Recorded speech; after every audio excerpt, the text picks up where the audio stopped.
DirecTV agrees to buy EchoStar. U.S. broadband providers targeted in a Chinese-based cyber attack. T-Mobile hit with another FCC fine, and 4 more states receive BEAD initial proposal approval. Those stories and more on This Week in the Broadband Universe. Hello everyone and welcome. I'm Craig Corbin. The long-anticipated merger of the 2 remaining U.S. satellite TV providers is now going to happen. AT&T, owner of DirecTV, this week announced a $10 billion deal to acquire Dish TV parent company EchoStar.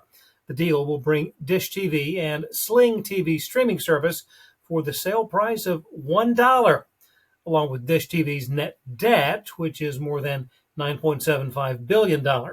Industry analysts anticipate speedy approval for the acquisition, in part due to the drop in pay TV revenue and increase of cord cutting. Of note, the combination of DirecTV and Dish TV will have nearly 20 million subscribers, which would be the nation's largest pay TV provider.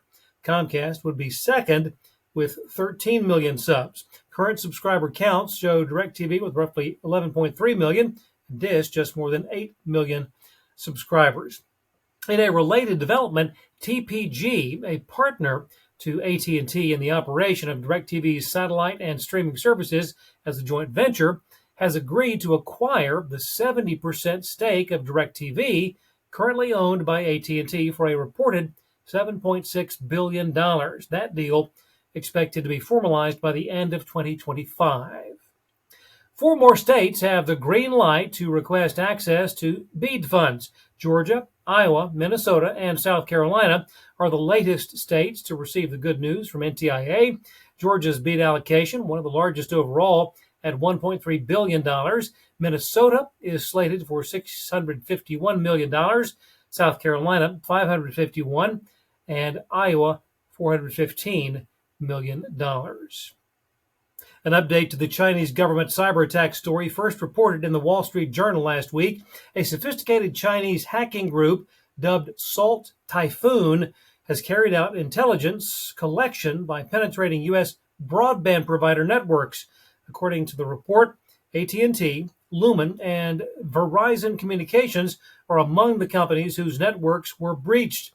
Information from systems used by the federal government for court-authorized network wiretapping requests is thought to be the target of the cyber attack.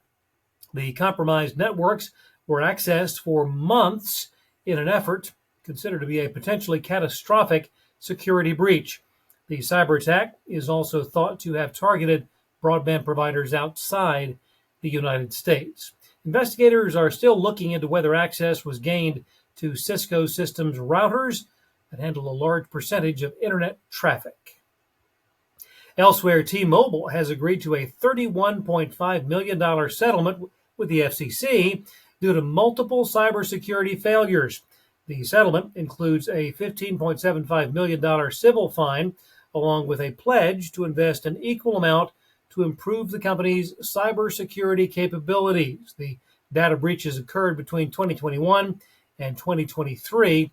It affected millions of T-Mobile customers. This is not the only bad news for T-Mobile of late.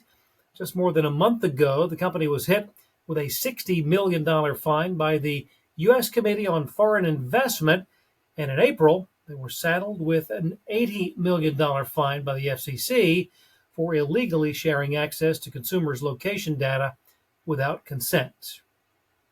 Verizon Communications announced a $3.3 billion deal to sell the rights to lease, operate, and manage more than 6,300 towers nationwide to telecom infrastructure company Vertical Bridge. That's the largest U.S. tower transaction in the last 10 years. Verizon retains ownership to the towers, with the deal structured as a prepaid lease with $2.8 billion in cash up front. The transaction is expected to close before the end of 2024, pending regulatory approvals. Elsewhere, the planned $3.1 billion merger of satellite operators SES and Intelsat has been placed under review by the Committee for the Assessment of Foreign Participation in the U.S. Telecommunications Service Sector. That's a mouthful. SES is based in Luxembourg, Intelsat based in Virginia. Due to that review, the Justice Department has requested that the FCC not act on the deal prior to the review being concluded. NTCA, the Internet and Television Association, filed comments with the FCC, noting that SES and Intelsat hold a majority of the C-band spectrum in the United States, which serves as a critical platform enabling 35 million cable customers nationwide to receive television programming. AAPB, the American Association for Public Broadband, is launching a mentorship program designed to connect municipalities that have already built public networks with communities evaluating broadband network ownership. Online applications are open for cities and towns interested in becoming either a mentor or a mentee. AAPB hopes to increase public broadband sharing, the expertise of those who have navigated the complexity of existing laws and incumbent resistance.